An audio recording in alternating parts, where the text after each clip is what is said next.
Seguimos con Directo al Punto con Luis Disla por Latinísima. Aquí hablamos todos.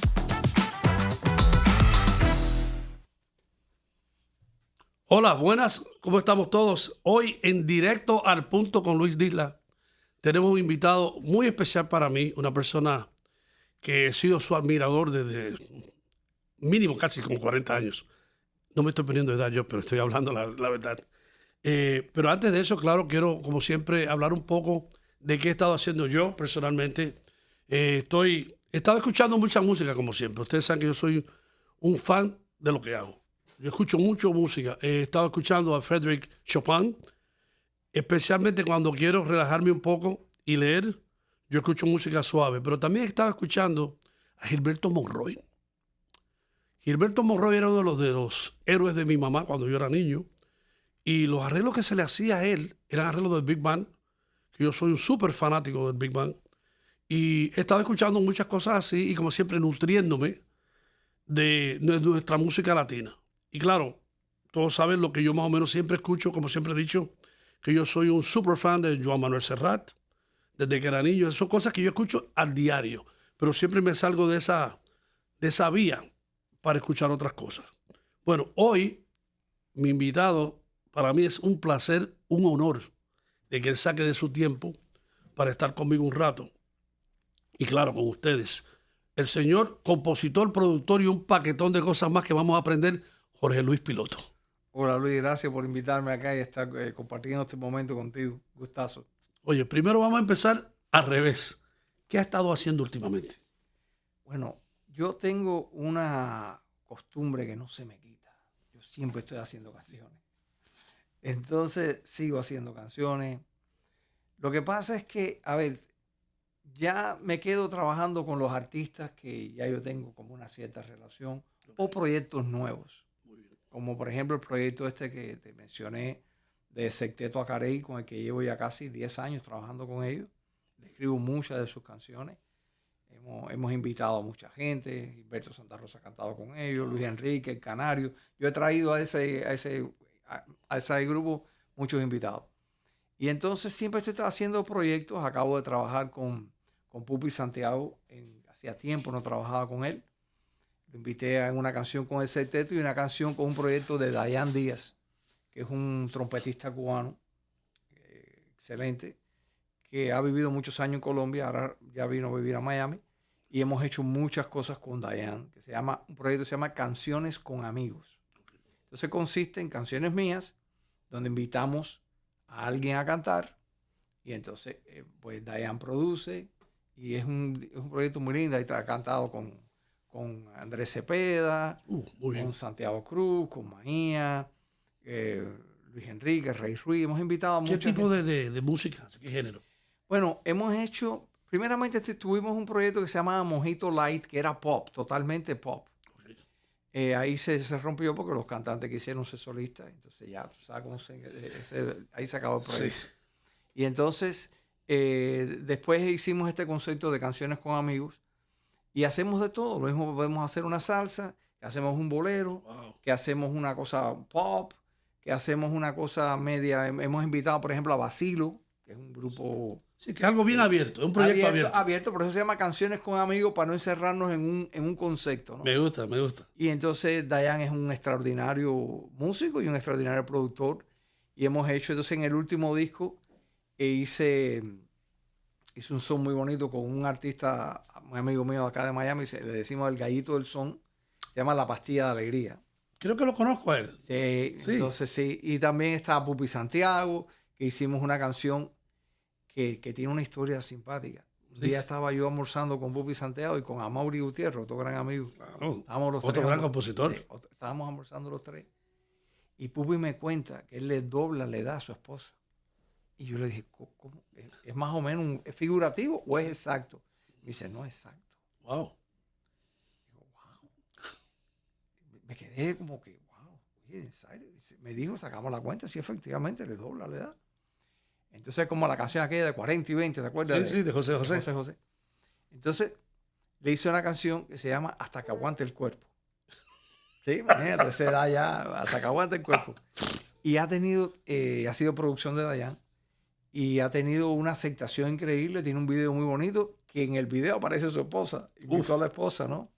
Que es una colombiana muy bonita, muy joven, ¿no? Y entonces, esos son los proyectos nuevos y últimos que estoy haciendo. Ahora estoy haciendo una cosa con Acarey, pero nos estamos yendo a una cosa que nunca yo me había metido, que es hacer un disco de cumbias. Okay. Yo nunca había hecho eso. Sí. Y eso es lo que en este momento estoy haciendo, ¿no? Oye, me alegro. Una es que se ve que estás haciendo algo. Sí. Siempre estás haciendo algo. Porque una persona como tú, a mí me alegra que siempre estés haciendo mucho. Espero que sea así hasta Mira, para yo siempre. te digo una de las cosas que cuando yo era más joven, que es normal esto que te voy a contar, lo primero que uno tiene es la inquietud de dar a conocer su música. Claro. O sea, mi sueño era siempre escuchar una canción mía en el radio. Claro. Eso yo creo que todo compositor lo sueña. Cuando lo logré fue un efecto súper emocionante que todavía no se me quita. Cada vez que escucho una canción mía en el radio me súper emociono. Entonces, yo acabo de terminar el año pasado de grabó Víctor Manuel una canción, que es lo más reciente también, que es una canción que se llama Si volviera Jesús.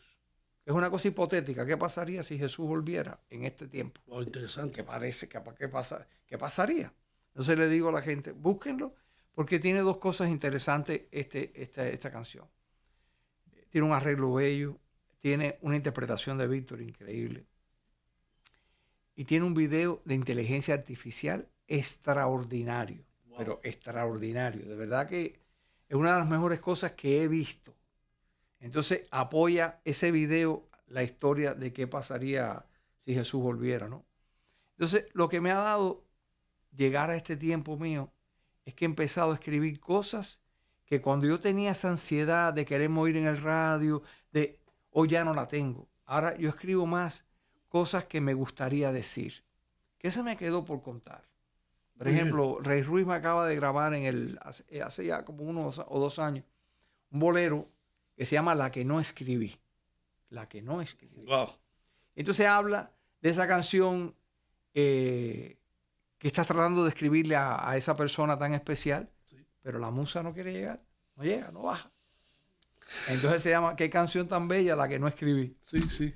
La que aún no llega, pero es para ti. Sí, sí, sí. Entonces, es bien bonito. Y Rey Ruiz, cuando la escuchó, es bolero, que es un género que Rey Ruiz no ha hecho mucho, ¿no? Sí.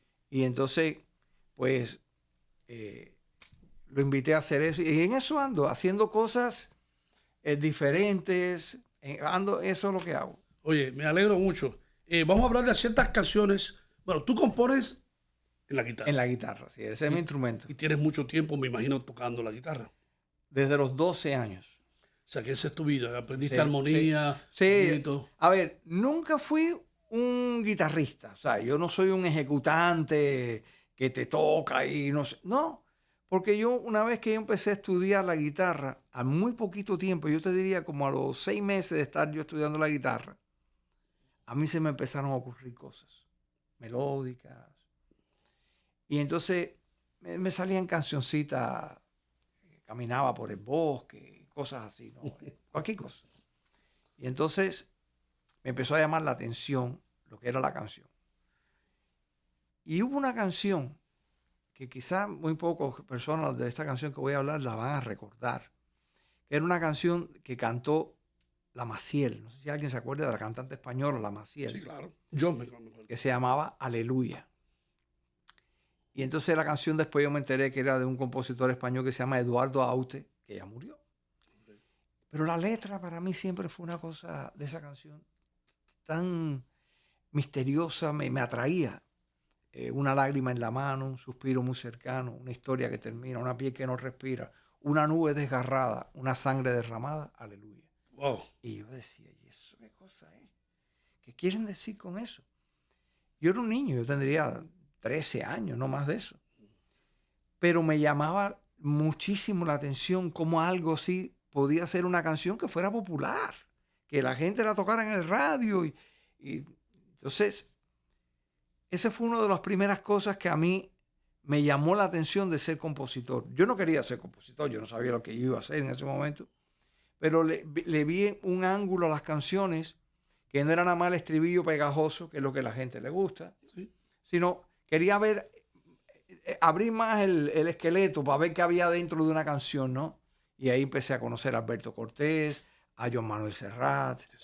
Entonces, Ese es mi ídolo, ¿verdad? sí, claro, claro. Entonces también yo crecí junto con Silvio Rodríguez y Pablo Milanés, Claro. que son grandes poetas. Buenas letras. Y entonces, esa fue mi influencia. Por ejemplo, yo viví en Cuba hasta el año 80. Entonces, en el 80 es que yo salgo de Cuba y vengo a vivir a Miami, que es donde siempre he vivido. Yo nunca he vivido en otro lugar que no sea Miami. He viajado a muchos lugares, pero siempre viviendo en Miami. Y cuando yo llegué, yo recuerdo que la gente no me entendía mis canciones. ¿Por qué? Porque eran muy complicadas, eran muy nueva trova, una cantidad de letras e información tremenda. Eran unos libros eran una canción. Y entonces a mí alguien me dijo un día, oye, eso que tú haces no es comercial. Yo ni sabía lo que era una palabra comercial. Y esa es la palabra que más se utiliza en nuestro negocio, claro. Entonces, tengo que mencionar algo que para mí fue vital.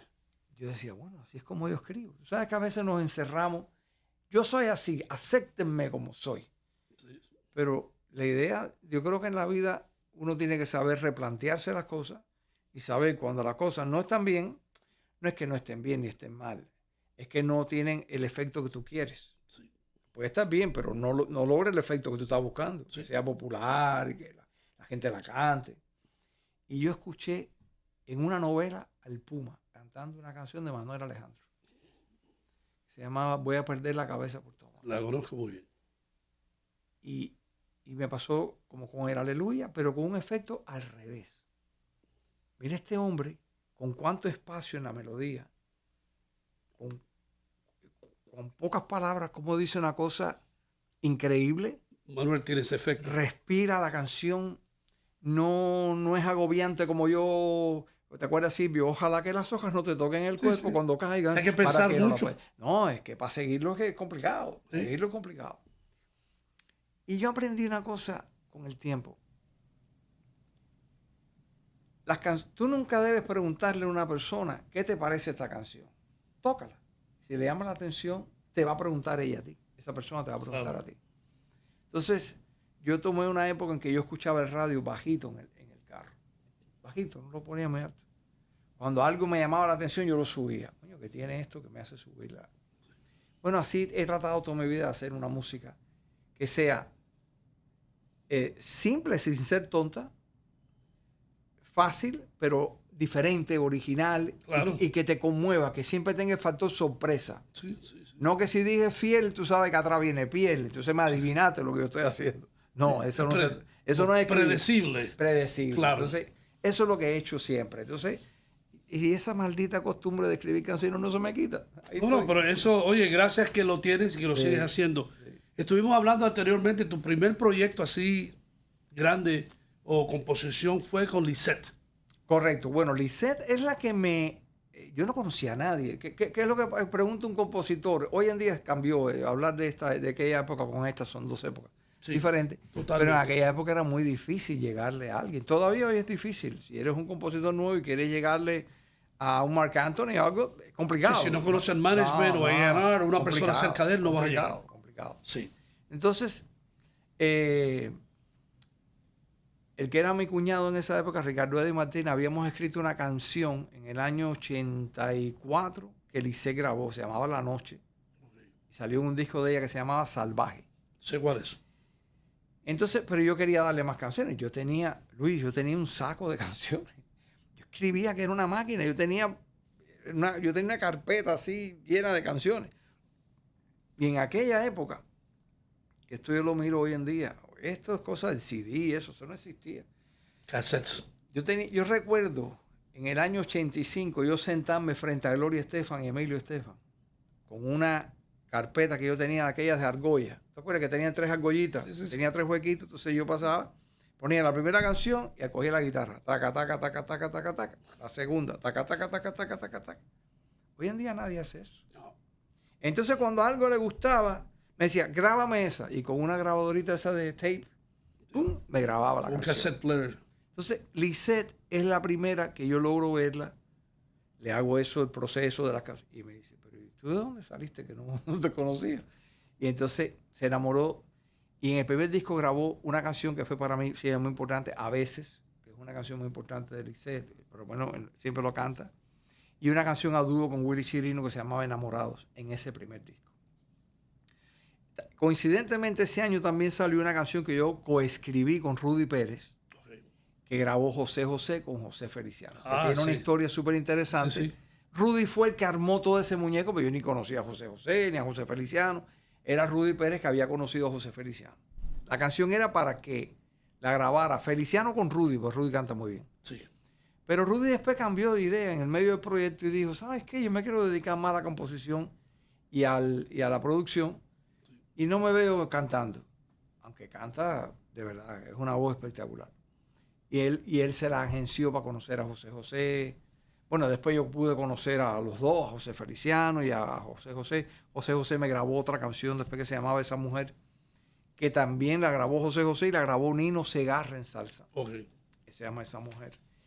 Y ese año 85 me grabaron mucha gente. O sea, ese fue el año que... Empezaron a descubrirme, pero yo, como digo yo estaba preparado. Sí. Tenía un saquito ahí de canciones guardadas en esa carpetita. Claro. Pide que hay, como decían, ¿no? Sí. Y entonces, ¿qué pasa? Me empiezan a grabar en Puerto Rico por Lisette. Lisette es la que hace que mi nombre y mi música llegue allí.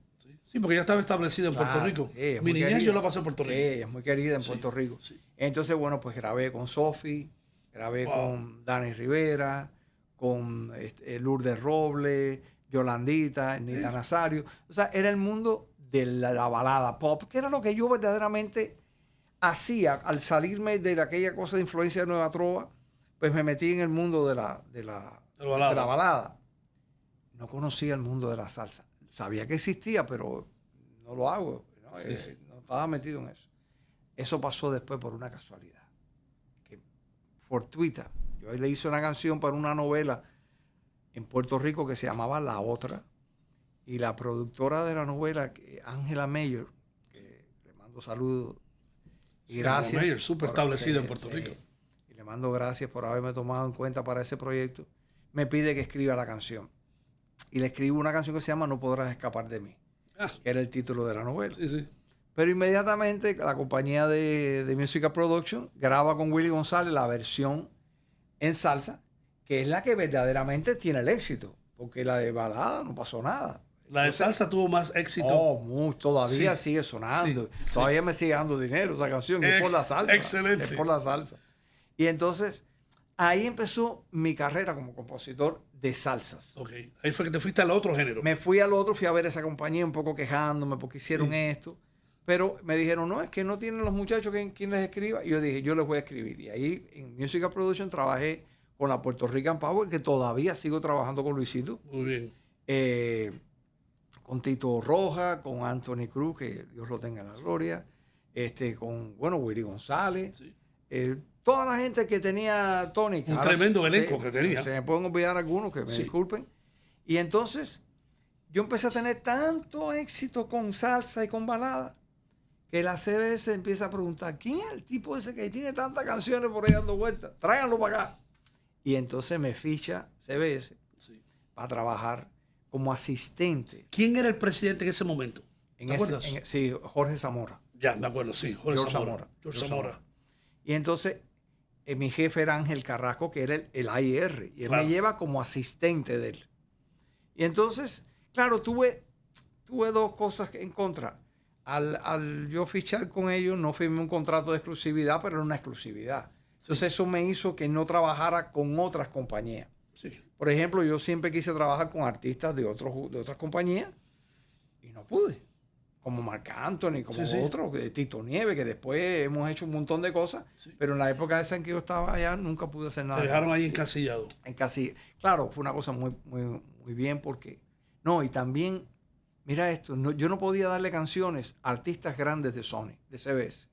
Yo no le podía presentar una canción a Julio Iglesias, ni a Roberto Carlos, ni a Puma, porque era un conflicto de intereses. Es verdad. ¿Por la división? Sí. ¿Porque estaba en Tropical y ellos estaban en Pop o por qué? No, porque era la compañía. No, la compañía no tiene divisiones, pero no, la compañía es una sola. Es una sola compañía. dentro tiene divisiones, ¿no? Entonces, por ejemplo, yo estuve muchas veces así, compartí con él, hasta le dirigí la voz una vez a Rafael, y no le podía dar canciones. Wow, qué a pena. Roberto Carlos. Sí. Bueno, así. Entonces me dijeron, no, tú dedícate a buscar artistas nuevos y a tratar de... Pero tampoco le puedes llenar el disco de canciones tuyas. O sea, Claro. una o dos canciones. Claro. Que está bien, pero para mí era un reto. Pero bueno, ¿qué artistas fuimos los que encontramos? Bueno, pues Gilberto venía de Combo Records y vino con nosotros. Jerry Rivera, que era jovencito, tenía 15 años cuando lo firmamos. Yo creo que Jerry fue uno de los primeros cuando yo entré que firmamos. Yo entré en el 88, no, Jerry entró en el 89 todavía. Pero Luis Enrique fue el primero, porque venía también de un disco que había hecho en Miami. Se firmó para CBS. Ese disco había trabajado mi amigo Fran Bello. Correcto, Sí. Exactamente. Fran Bello, que es el que nos unió, El que nos unió, a ti y a mí. sí, claro que Un sí. saludo para Fran. Sí, mi hermano. Oye, entonces, ahí empecé en este mundo de la salsa y firmamos a Rey Ruiz, a Víctor Manuel, a Gilberto, a Jerry, y me metí también a firmar cosas tejanas. Firmé el grupo La Mafia, que tuvo un éxito muy grande. Sí, me acuerdo. Y entonces, así, nos fuimos y queríamos tener el sello tropical más grande. Wow. Y ahí tuvimos a Willy Colón, después tuvimos a Rubén Blades, tuvimos a Johnny Ventura, mi hermano, que lo quiero. Johnny tenía una mala costumbre, yo no sé por qué, cuando venía a Miami me invitaba a desayunar. Yo decía, pero ven acá, Johnny, qué maldita costumbre tuya eres el desayuno, por lo menos un almuerzo. Sí. ¿Por qué tan temprano? Porque tan temprano, ¿no? Yo soy mi amigo, bueno, era amigo de él y de su hija, Eury. Y lo único que me dolió siempre con Johnny es que nunca le pude dar nada para que él me grabara, porque sentí una admiración tan grande por él y por tantos artistas como, por ejemplo, Sergio Vargas, que lo teníamos también firmado. Sí. Igual nunca me grabó una canción, no porque él no quería, es que nunca le presenté una canción que le pudiera gustar, ¿no? Porque me había metido tanto en el mundo de la salsa en aquel momento que todo era salsa lo que estaba haciendo yo en ese momento. Pero se me quedaron mucha gente con los que me hubiera encantado trabajar, no sé, Wilfrido Vargas, que lo encontraba tan... Mira, ahora que ahí estaba Rubí Pérez, que ahora se nos acaba de ir ya, una pérdida. Yo no llegué a producir cosas a él. Oye, una pérdida increíble, ¿no? Sí. Qué cosa. Muy grande. Eso dejó al mundo conmovido. Sí, porque nos cogió de sorpresa, totalmente. Eso fue una cosa horrible. Qué cosa, ¿no? Mira, hay unas composiciones que quiero preguntarte. Pues dale, solamente tú me dices o la fórmula o cómo te ocurrió. Porque muchas personas en el campo de la música, cuando escuchan un intérprete, creen que eso lo vivió esa persona. Claro, cree que la canción es del cantante. Sí, y la mayoría, yo diría el 90%, no lo escriben ellos. Son de otra persona, como tú. O sea, tú tienes una... ¿Cuántas canciones tú crees que tú tienes allá afuera ya?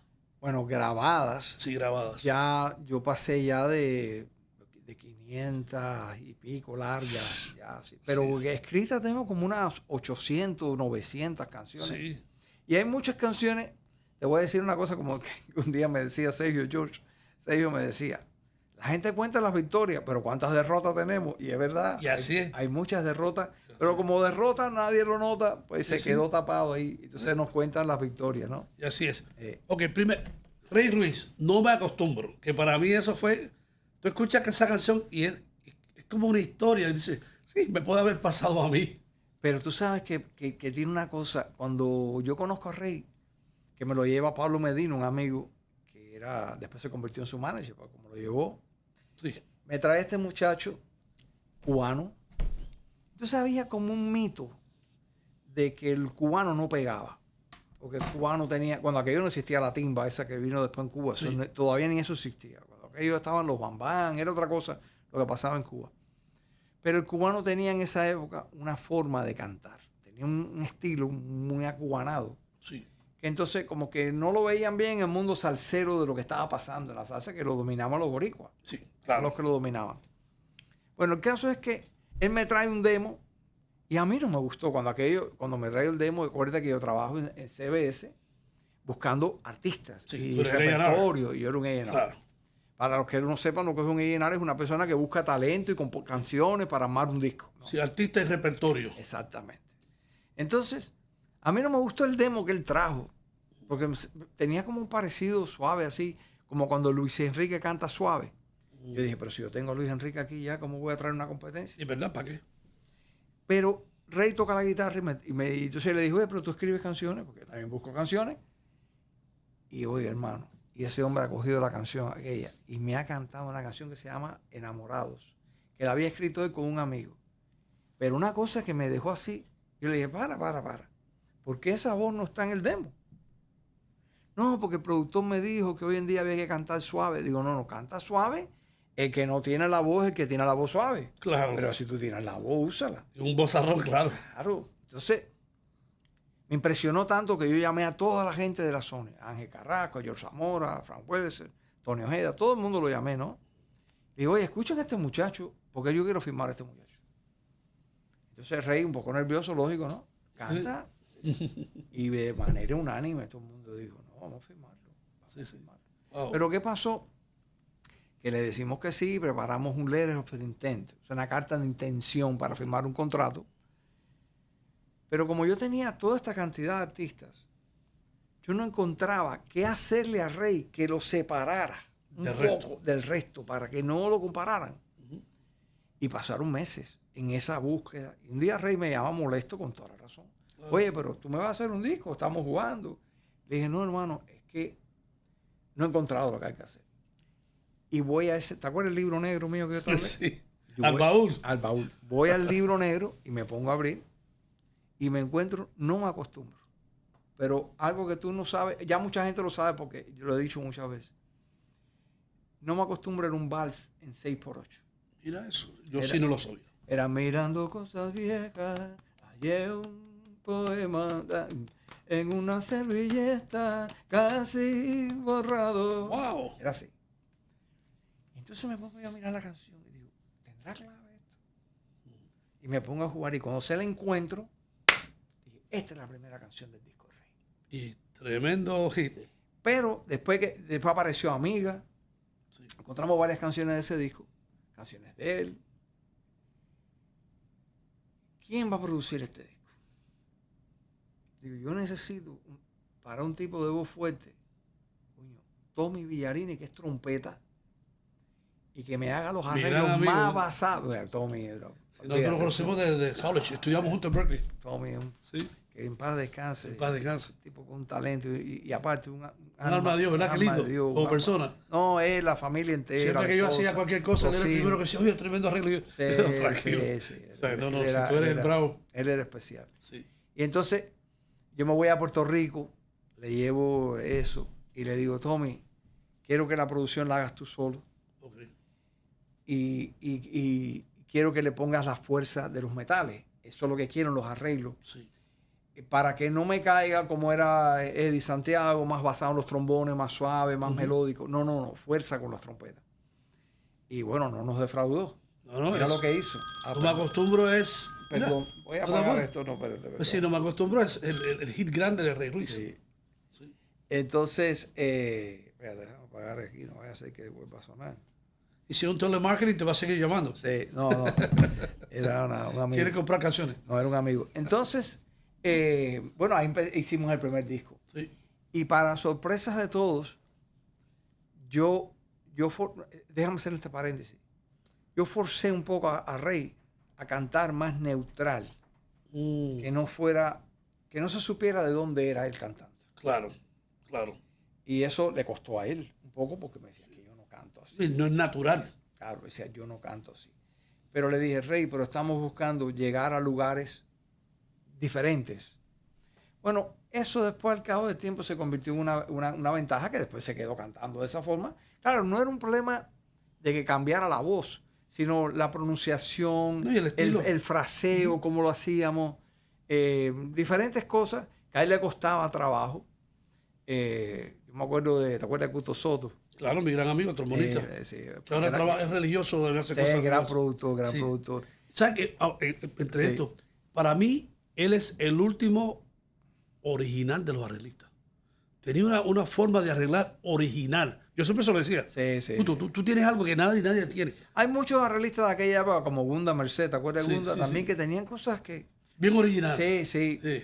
Entonces, Cuto, yo me acuerdo que en el estudio a veces, eso fue un disco de Rey Ruiz, cuando yo le daba una idea, él me decía, tiene demasiado arroz con picadillo, como diciendo, es demasiado cubano, eso es demasiado cubano. Y ahí y era verdad, yo solo empecé a entender, porque nosotros somos, el cubano es mucho más enredado rítmicamente. Sí. Todo lo queremos enredar, todo lo queremos. Cuando la Más cosa complicado. más complicado. Tú dices, tú ya ves una introducción de esa que es una cosa, y después, ¿cómo fue? Sí. No sé decir. Dice, oye, pues, ¿para qué esa Te entiendo introducción? exactamente. Entonces, pues yo aprendí en Puerto Rico mucho de ese estilo de hacer música, y ahí llevamos a Rey. Oye, Jorge, necesitamos hacer un part 2 de esto. Okay. Porque es que tenemos tanta información que yo espero que lo hagas, ¿verdad? Seguro. Como ya el tiempo se nos está acabando. No sabía. No, es por eso que te estoy diciendo esto. Si no, oye, estoy gozando, estoy tan contento. Es que pensé que era un podcast abierto, sin tiempo. Sí. No, todavía podemos hacer un poco más, pero quería, antes que todo, un par de cosas quería. Cristina Aguilera. ¿Cómo se dio eso? Bueno, Cristina Aguilera fue una cosa fortuita, de casualidad. Yo nunca le escribí a ella nada. Cuando a mí Rudy Pérez me llama y me dice que estaba haciendo el disco de Cristina Aguilera en español, pero que ella quería hacer cosas con sabor tropical. Sí. Yo dije para adentro de mí, yo no voy a sentarme a escribirle nada porque no creo que me va a quedar bien. Okay. Es mejor, si tengo algo, se lo envío. Yo tenía una canción que se llamaba Falsas Esperanzas. Sí. Y era el demo más simple del mundo. Era yo con la guitarra tocando. Es una canción que tiene 2 acordes. Es un oye cómo va. Okay. La menor, re mayor, y de ahí no la sabe. Oye cómo va exactamente. Exacto. Entonces, se llama Falsas Esperanzas, y yo me hacía una armonía. Eso era lo único que yo hacía. Y entonces, increíblemente, a ella le encantó esa canción. Y fue un éxito grande. Sí, claro. Un éxito muy grande. Por eso lo puse entre la lista de las canciones. Pero fue una cosa muy sin prepararnos, sin buscarla, totalmente de casualidad. Apareció, mandé una canción, gustó y ¡boom! Okay. Así fue. Una más, Celia Cruz. Que le den candela. Celia Cruz, eso es una canción que sale por mi esposa. Yo siempre digo que mi esposa fue la que trajo esa canción, porque mi esposa se encontraba con la gente de Celia en la calle y le decían, dice Celia que piloto que le manda una canción. Pero yo tenía una preconcepción de Celia equivocada. Yo decía, la guarachera de Cuba. Yo trabajé con ella un buen tiempo. No, Celia es un tremendo ser humano arriba. Fíjate de eso. Sí. Una dama, para mí una dama. Y entonces yo en ese lío de que no sabía qué hacer, le dije, pero es que eso de la guarachera. Y mi esposa me dice, pero no tienes que hacer una canción de la guarachera, ¿por qué no le haces una canción que hable de la experiencia, ¿no? Y entonces hice Que le den candela, que es ella hablando de una muchacha que está en una relación mala, tóxica, diciendo, oye, sale de este tipo. Y así fue que salió esa canción, Luis, esa canción yo la escribí en menos de 1 hora y media. Así, ¡brum! Y tremenda canción. Qué sabrosura tiene. Fue una producción de Willy Chirino. Willy Chirino fue productor de esa Mira canción. Eso, tiene tremendo. Sí. Bueno, llegamos al final de esta, pero de mi corazón necesito una más. Dale. No sé cuándo la vamos a cuadrar. Cuenta conmigo. Pero porque, te digo, me siento, como te había dicho antes, como que te conozco de hace 1000 años. Sí, claro. Es una cosa que me siento cómodo. Porque tenemos muchos amigos en común, Luis. Tenemos muchos amigos. Y tiene una historia muy en común tú y yo. Entonces, en este negocio mucha gente estamos dando vueltas y no coincidimos. Sí. Porque la gente cree que todos los que estamos en este negocio nos conocemos todos. No, es muy así, grande. No es así. Pues sí, sin más preámbulo, llegamos al final de este capítulo. A todos ustedes espero que hayan, gozado de esto como yo. Tanta información y tanto que podemos hacer. Viene una parte 2, de mi parte y de parte de Jorge Luis Piloto. Así nos despedimos. Luis Disla y Directo al Punto. Muchas gracias a ustedes por estar con nosotros.